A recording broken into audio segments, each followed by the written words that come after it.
Swayam Prabha. Digital India. Educated India.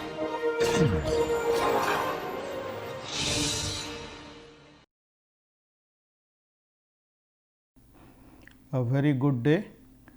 Today we will discuss Lagrange multipliers in Lagrange's equations of motion, and we will consider the case for holonomic constraints which are simpler. We have studied holonomic constraints may be expressed by this kind of equations. Some function of coordinates must be equal to 0, and if this is the function, if I take the variation of this function delta f. So, there are two coordinates here. First we consider a case where two Cartesian coordinates are involved. So, f is a function of x 1 and x 2. So, any variation in f will have partial differentiation of f with respect to the first coordinate and variation of that particular coordinate. Again partial derivative of the function with the second coordinate and variation with respect to the second coordinate. Since function is always 0, so this variation is also going to be 0. Delta x 1 and delta x 2 are not independent, that we can see here. So, if I have a system of two Cartesian coordinates with some constraint equation like the one given here, then x 1 and x 2 are not independent coordinates. So, degrees of freedom cannot be 2. So, it would be less, and since there is one constraint equation, it would be 1. So, let us look at the action variable. So, L is the Lagrangian of the system of two coordinates and two velocity. There is no time dependence in explicit manner. X 1, x 2, etcetera, x 1 dot, x 2 dot, they all vary with time, but time does not appear explicitly in the system. So, it is a closed system. So, action is defined as the integral L dt from point t 1 to point t 2. The action integral is stationary on actual path. Suppose we are considering in two dimensional problem, the curve goes from one point to other point, and so there is x 1 this side, x 2 this side, and we are looking for various possible paths. So, I must have a third direction. So, along which these curves would be plotted. So, there are various possible curves. So, one of the curves, let us say this one is actual curve. Actual curve meaning the integral or the action would be least if system moves along this curve, but there are possibility of various other curves which may not be on the actual path. So, let us call them, they are a nearby paths or some sort of wrong paths. They are not the actual path that will give a stationary value of the action integral. Okay. So, at any location we can choose various values of we can displace the curve little bit along x 1 and x 2 such that we get position of new point on the nearby curve, not the actual curve, so called wrong curves. Okay. So, x 1 and x 2 they are for the actual curve and delta x 1 they are the displacement from the actual one. So, what is the criteria we require in this kind of system or Hamilton's principle? So, these variations must be 0 at the end points. So, curves may be many, but all must pass through these 2 points. So, delta x 1 and delta. So, delta x 1 would be 0 at t equal to t 1 as well as t equal to t 2. Similarly, delta x 2 would be also 0 at t equal to t 1 and t equal to t 2. Okay. So, if displacement is consistent with the constant equation, then action is unchanged because of this. So, variation of action must be 0. What is the meaning of consistent with the constant equation? Equation says there is a function f of 2 coordinates and that is 0. For example, in case of a coplanar pendulum, it is the length of the pendulum. So, length has to be constant. So, whatever delta x 1 and delta x 2 we consider, all possible values are acceptable as long as length of the pendulum is not stressed. So, that is what is the meaning of consistent with the constraint equation. So, this should not change the constraint equation, that should remain valid. So, if I have chosen various possibilities of delta x 1 and delta x 2 between time t 1 and t 2. So, there would be variety of paths, infinite number of paths which may be nearby. However, if all delta x 1 and delta x 2 etcetera at 2 endpoints they are consistent with the constant equation, then action, if it has a stationary value along the actual path. So, as you are nearby, the variation of the action would be 0. That is what we had done in calculus of variation as well as while doing Hamilton's principle. So, now let us find out the change in the action. So, action integral is L dt. L depends on x 1 x 2 x 1 dot x 2 dot. So, 2 coordinates and 2 velocities. So, we will have to differentiate this Lagrangian with respect to x 1 and variation is in x 1. Again I have to differentiate it with the first velocity x 1 dot and variation is variation in x 1 dot. I have to take derivative with respect to second coordinate and variation in the second coordinate. Similarly, differentiation of Lagrangian with respect to the second velocity and variation in the second velocity, which is represented by delta variation. And if I take the integral, that has to be 0. So, we can now find out these two terms, the whole integral, this part, where delta x 1 dot appears and delta x 2 dot appears, as we had done earlier. So, I am taking one of this. So, dou L dou x 1 dot delta x 1 dot dt, this integral we will find out as delta variation, a small variation in the position and rate of change of the position, they can be chosen independent of each other.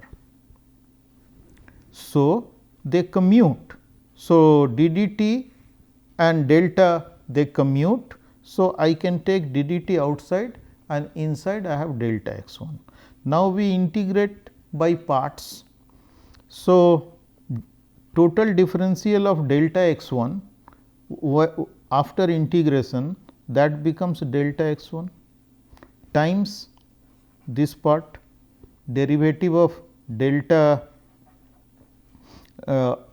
derivative of Lagrangian with respect to x 1 dot, and they are to be evaluated at t equal to t 1 and t equal to t 2 minus. Now, there would be derivative of the first term which has remained constant while finding out the first part. So, now d dt of that, and the part that is integrated delta x 1 that comes here and dt. So, that is what is the integration by parts for this term. Okay. Now, delta x 1 is 0 at the end points at t equal to t 1 and t equal to t 2, this is 0. So, this part will vanish and we will be left with the second part, is an integral, that is what we are left with. Similarly, we can integrate by parts this one.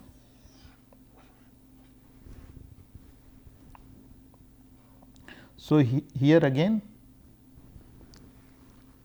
delta variation and time derivative, they are independent of each other. So, d dt can be taken out and delta is inside. Now, we do integration by parts and delta x 2 also has to vanish at the end points. So, this term is also going to go away and we are left with only these two things. So, now these two equations we put back in this one, then what do we get? We get an expression for the variation of action S as two parts. First part is, you can recognize this is what is Lagrange equation we have done earlier. This is multiplied with delta x 1 and dt. Similarly, for the other coordinate delta x 2 and dt here. Earlier our argument was, when we had chosen a generalized coordinate which was actually number of generalized coordinate was same as the number of degrees of freedom.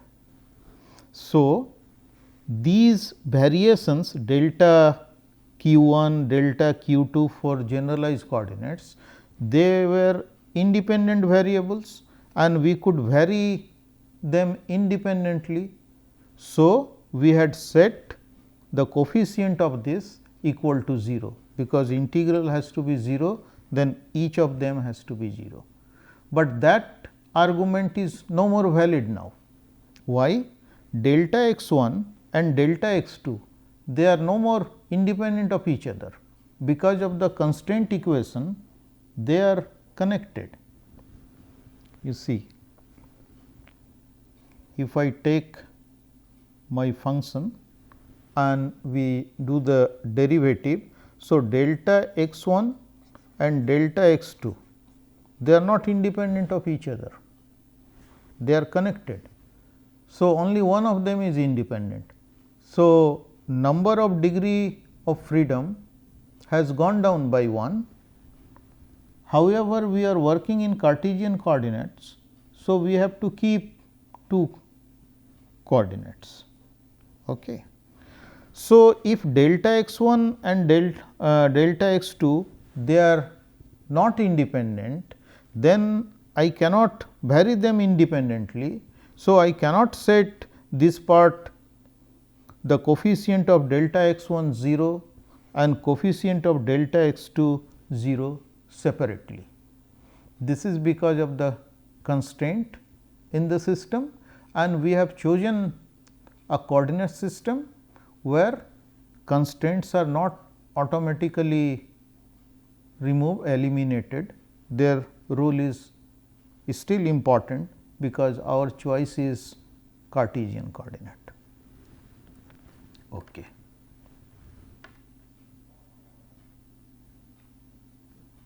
So, I write down the equation which I just derived, variation in action that I have written here, which we just derived, and delta x 1 and delta x 2 they are not independent.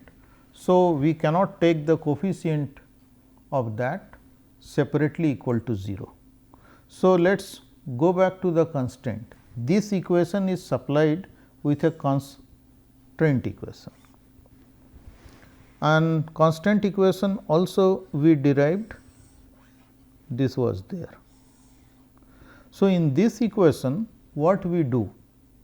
We multiply, since this is equal to 0, I can multiply by any parameter which may be time dependent, which may be time independent, depending on the problem we are handling.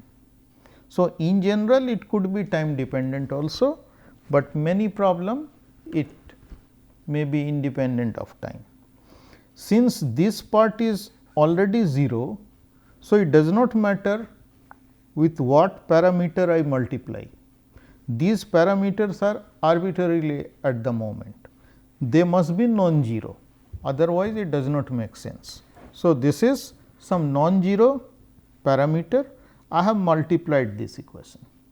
Now, you see this part and similarly lambda times this part, if I can add in the equation, their sum is 0, it is given there, right. So, that is what we are going to do now.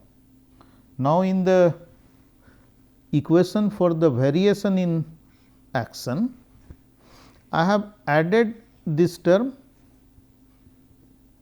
both the terms. So, their sum is 0, they are both under the same integral T 1 to T 2 dt, and one is multiplied with delta x 1, other is multiplied with delta x 2. So, first one is multiplied with delta x 1 and second one is with delta x 2. So, I have put them in two parts according to my convenience. So, one has become in the coefficients of delta x 1, one has come here and another one has come as coefficients of delta x 2. Since their sum is 0, so addition of that in this equation does not make any difference. So, unknown multiplier lambda is known as Lagrange multiplier. The value of this parameter can be chosen arbitrarily. It may be set such that coefficient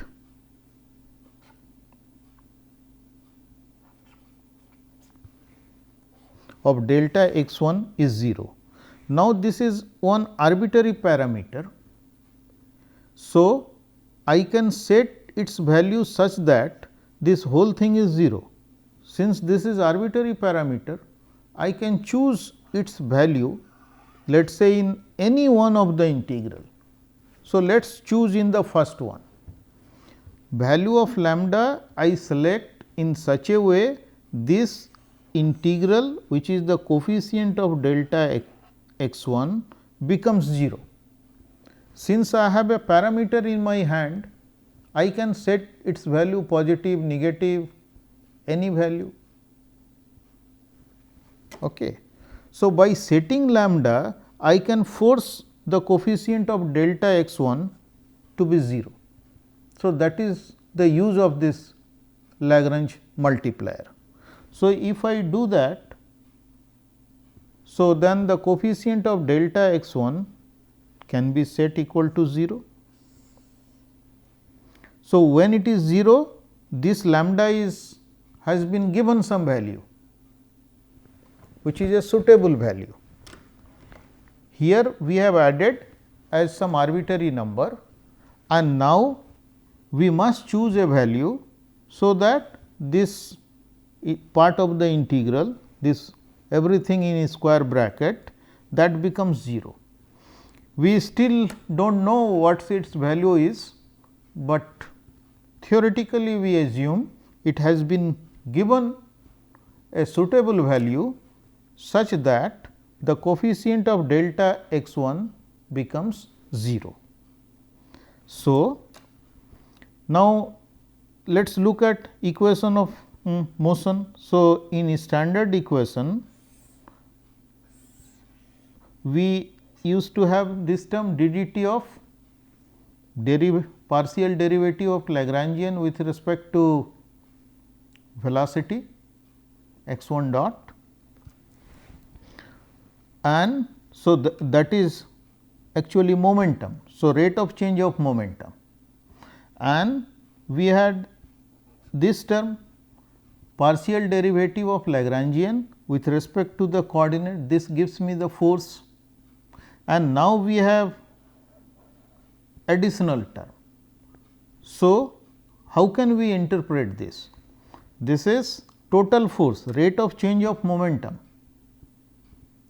in x 1 direction or for x 1 variable is a force which is derivable from potential in a standard way, because if x appears in Cartesian coordinate, it will appear in potential energy.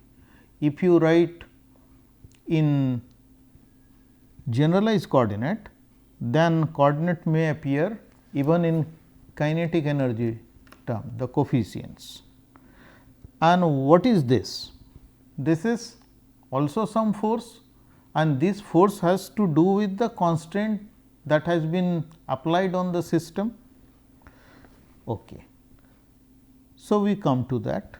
So, as soon as this has been set equal to 0, since the sum delta s, which is sum of two integrals, that is always 0, because s has a stationary value, that is what we have assumed, and that is why variation in s is set equal to 0. Now, the sum of these two terms is always 0, and first term is set equal to 0 by choosing my lambda. Now, I cannot touch my lambda, I cannot touch lambda here. This lambda is fixed once I have fixed lambda here, but the sum of these two terms are 0 and first term has become 0. So, the second one should also be 0, there is no other alternative. So, by choosing lambda properly, I can set the coefficient of delta x 1 equal to 0, and once that is done, then the whole integral, sum of two integrals are 0. So, second integral has to be 0. So, the expression inside the square bracket here, that must be 0. So, now we have another equation of motion for the other Cartesian coordinate x 2. This was for x 1 and this is for second Cartesian coordinate. As Lagrangian, which is T minus u, kinetic energy minus potential energy depends on x 1 and x 2. So, it will have half, let us say this two coordinate system which I have chosen x 1 and x 2, it could be for a system of two particles, or it could be also a planar motion of a one particle system. For example, pendulum. For coplanar pendulum, there is 1 degree of freedom if we write generalized coordinate, but if we do in Cartesian coordinate, then we require 2 coordinates. Okay. So, if we do a system where there is one mass and it has 2 degrees of 2 coordinates, because the motion is restricted to a plane. So, in such cases mass would be the common mass. So, m 1 would be equal to m 2 and there would be one potential energy of that mass. But same system could be a system of 2 particles. Let us say 2 particles make a system which is confined to move along x axis. So, it is a 2 particle system. So, I require 2 coordinates x 1 for the first particle, x 2 for the second particle, and both are confined to move only along a straight line along the x axis. So, in such cases we can have 2 equations of motion, right. So, one would be for mass m 1, other could be for mass m 2. So, this equation gives me, this is my Lagrange's equation of motion. So, this comes from the standard Lagrange's equation of motion. I take derivative with respect to x dot and d dt of that equal to now derivative with respect to x 1, and now we have extra term because of this constraint in the system. Constraint depends on x 1 as well as x 2. So, this is the constraint force of constraint along x axis.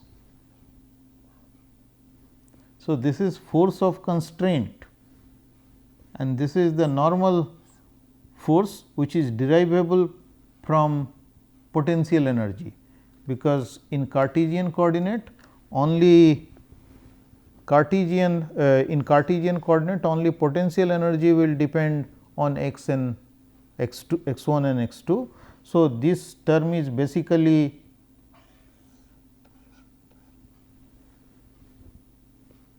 derivative of potential energy. Okay. Now, I do that. So, this is what is my equation of motion, and similarly for the second particle, if there are 2 particle system, I will have a similar equations, and both of them can be written in combined form m 1 x 1 double dot or m 2 x 2 double dot. They are components of total force. Since it is particle is moving in a plane, there are 2 components of the total force. One is along x 1 axis, another is along x 2 axis, and the force here which is derivable from the potential energy, that is called non-constant force. This may be derivable from a scalar function which we call potential energy. So, this is non-constant force and the other one is constant force. Now, we will look at some example and we will see how we handle this kind of system. So, first we do an example of what is called Etude machine. It is very simple. There is a pulley here and on the pulley there is a string. So, which is strong enough. At 2 ends there are 2 masses. Let us say one is heavier, one is lighter. initially lighter mass is much below the center of the pulley, and if we leave it to do its dynamics, this mass and weight here is heavy, there is G that is acting vertically downward. So, there are weights here and it will start moving on the pulley. So, in this problem let us consider pulley is massless to make all calculations straightforward, and okay. So, pulley is massless and I am measuring the distance of center of mass of these two blocks from the center of the pulley. So, this one x 1 and here the smaller mass at a distance x 2. So, we will measure downward from here. So, x 1 and x 2 these are the distance. So, what is the constraint? So, length of the pulley is length of the string is fixed. So, this is x 1, this is x 2 and if the radius of the pulley is r, then there is a length pi r. Okay. So, pi r and x 1 x 2 that must be equal to the length of the string. So, pi r I have consumed in L here. In principle, there should be this distance and that is equal to L. But then I can redefine my L, I can call L prime and that is L minus pi r. So, actually we do not lose anything by consuming everything in the constant. So, now the form of my function of x 1 and x 2 is simply x 1 plus x 2 minus L equal to 0. So, form is what we studied earlier for holonomic constraints. So, this is a holonomic system and if we take the variation of this, we will get delta x 1 plus delta x 2 equal to 0. Now, again delta x 1 and delta x 2 they are not independent of each other, but their sum is 0. So, I can multiply with a multiplier lambda to this because this is 0. So, I can write lambda times delta x 1 plus lambda times delta x 2 that equal to 0. So, lambda could be a arbitrary thing, we can set its value if it is required, otherwise we do not do much till we are forced to get some value for this. So, in this case my function is x 1 plus x 2 minus L equal to 0. So, if I take derivative with respect to x 1 I get 1, similarly if I take derivative with respect to x 2 I get 1. So, dou f dou x 1 and dou f dou x 2 both of them are equal and that is equal to unity. Now, Lagrangian of the system, I have to write kinetic energy for both.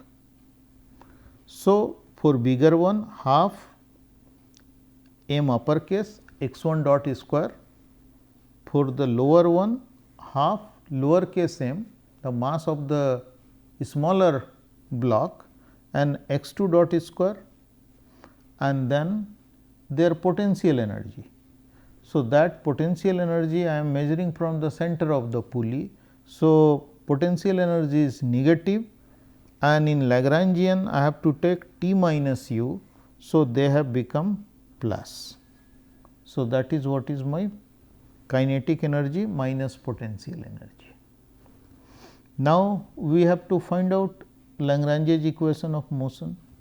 As x 1 and x 2 they are not independent here, x 1 plus x 2 is always a fixed length. So, my equation of motion has been modified now. So, first Lagrange equation of motion, I have an extra term. So, Lagrangian is given. So, I can find this. So, I take derivative with respect to x 1 dot.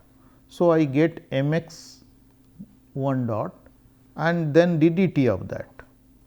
So, m x 1 double dot, and if I take derivative of Lagrangian with respect to x 1, only this term contributes. So, here with x 1 it is uppercase m, and with x 2 it is lowercase m. So, m g, that is what is coming here, and dou f dou x 1 is 1. So, then plus lambda. So, this is what is my equation. So, Lagrange multiplier I can write in terms of other quantities. So, m x 1 double dot minus m g. Okay. Similarly, Lagrange's equation of motion for second coordinate x 2. So, again this is my equation of motion, d d t of momentum along x 2. So, dou L dou x 2 dot, that is what is p 2. So, rate of change of momentum along second axis is the force which is derivable from Lagrangian, and there is a force which is constraint force due to the constraint. So, Lagrangian is given here. So, equation of motion turns out to be m x 2 double dot equal to m g from here plus lambda. So, from here also we can find out lambda. So, lambda can be written in terms of first variable as well as second variable. Okay. Suppose we equate these two terms, then lambda goes away and we get some equation of motion. So, without knowing what is lambda, we might write equations of motion. We can also find out what is the meaning of lambda, that we will do in a moment. But I have used a technique called Lagrange multiplier, and from both the equations I have got the value of Lagrange multiplier. I equate them. Before equating, we must know, because of the constraint x 2 is L minus x 1. So, their velocity is in opposite direction. If one is going upward, if this is going upward, this is going downward. Since the length of the string is always fixed, it cannot be stretched, otherwise that equation of constraint will change. So, all delta x 1 x 2 will mean the length of the string has to be fixed. It cannot, it can move only along this vertical, it cannot go something like this, laterally it cannot go, that will not be consistent with the equation of the constraint. Okay. So, if I do that, so x 2 double dot is negative of x 1 double dot. So, x 2 double dot here I can write minus m x 1 double dot minus m g, and now we equate them and compute all the terms together. So, we get capital M plus small m x 1 double dot equal to capital M minus small m times g, and we can write down an expression for x 1 double dot. That so, this is what is the equation of motion, and x 2 is not independent of x 1. So, once x 1 double dot is known, and that is also equal to minus x 2 double dot. So, we have already got equations of motion. Now, to understand what is lambda, is it connected with some physical quantity? So, let us apply Newton's law in this problem. Equation of motion can also be found out from applying Newton's law. So, let us use Newton's second law on the bigger mass capital M. So, what is the equation of motion? If it is going downward, then here is some tension, some force, tensile force, and so is here, and there is weight downward, and here also there is weight downward. So, these are the things we have. So, now we are trying to write equation of motion for this one. So, that is uppercase M x 1 double dot equal to m g minus T. So, this is tensile force because of the tension in the string, which on comparison with the equations we have got. What is lambda? So, lambda is the tension, right. So, it has dimension of force, that is what I am using.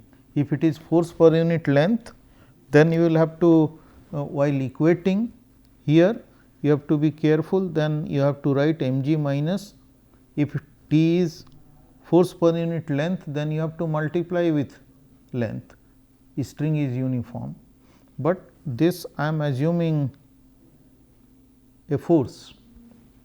Okay.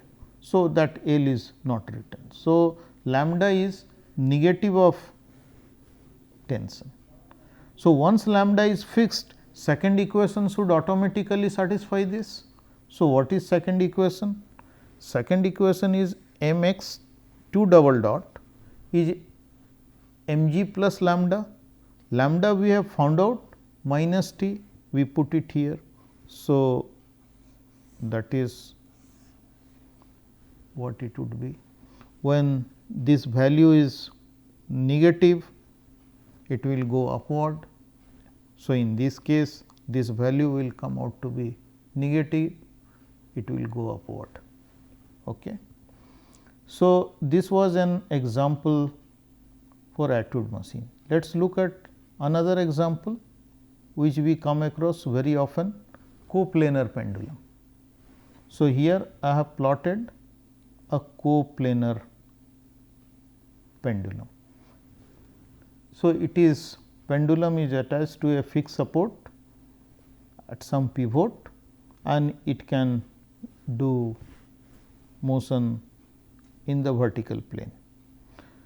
Generalized coordinate is theta, but if we want to write the coordinate in Cartesian system, then I will have x and y. I can choose here origin, this is my x axis and this is my y axis. I can choose positive direction of y upward or downward, those things do not matter, that is for our convenience. So, constraint is x square plus y square equal to L square, that is what is my equation of constraint. So, the holonomic constraint equation I get x square plus y square minus L square equal to 0. So, if we take the variation in f, then I have to take variation of f with respect to x, that means partial derivative with respect to x, that is 2 of x times delta x, and 2 of y delta y. So, delta f delta x is 2 x, dou f dou y is 2 y. So, this is 0. So, I can multiply it with a multiplier. So, if I can multiply with this multiplier, 2 I may keep, I may not keep. So, that does not matter. So, 2 times lambda x delta x plus y delta y, that is equal to 0. And now, there are 2 coordinates, but motion is of a single particle.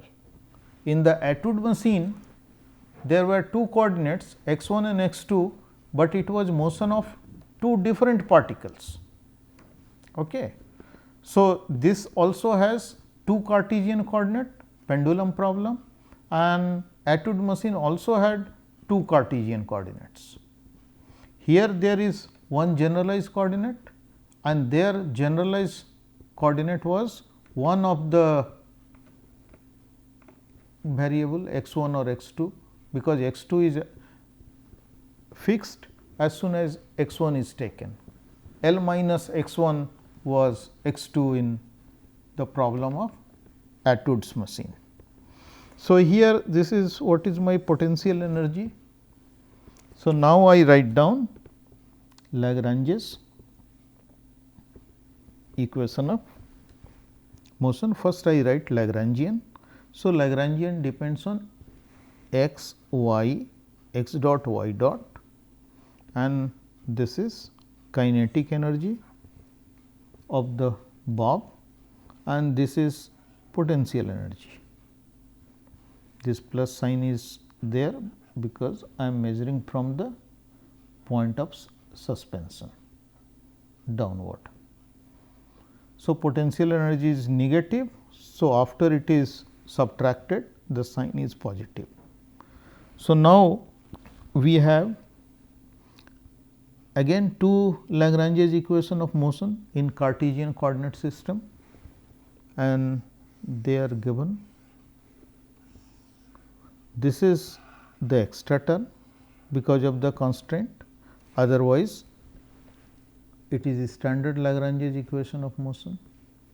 Had we chosen generalized coordinate theta, we have not bothered about this constant thing, and equation of motion would have been the standard Lagrange's equation of motion in generalized coordinate for theta.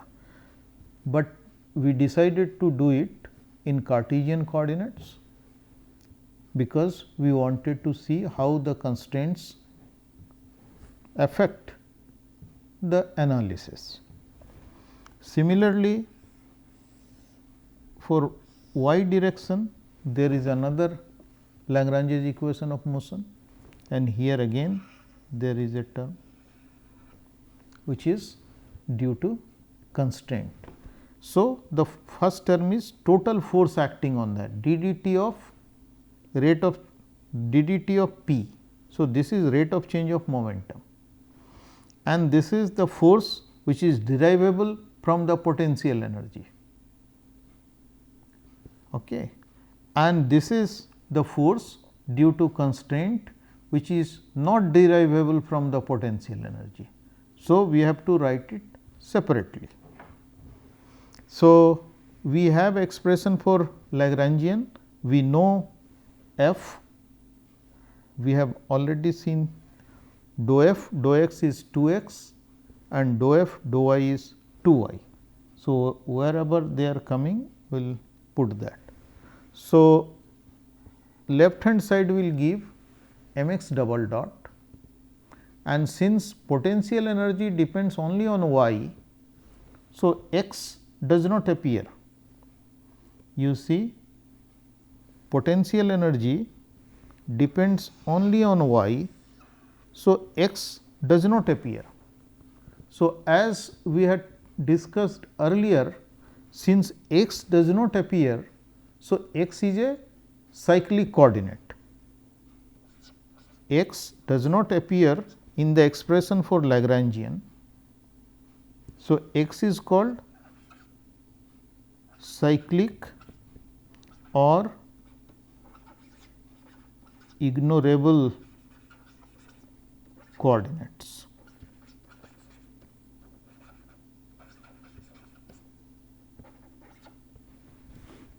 Okay. Whenever a coordinate is cyclic, that means it does not appear explicitly in the expression for Lagrangian, corresponding momentum is conserved if there is no constraint. In this case, there is a constraint. If there was no constraint, then that would have been constant, but constraint is a force. So, there is still a force. So, we have to see what do we get. So, we have an equation m x double dot equal to 2 lambda x.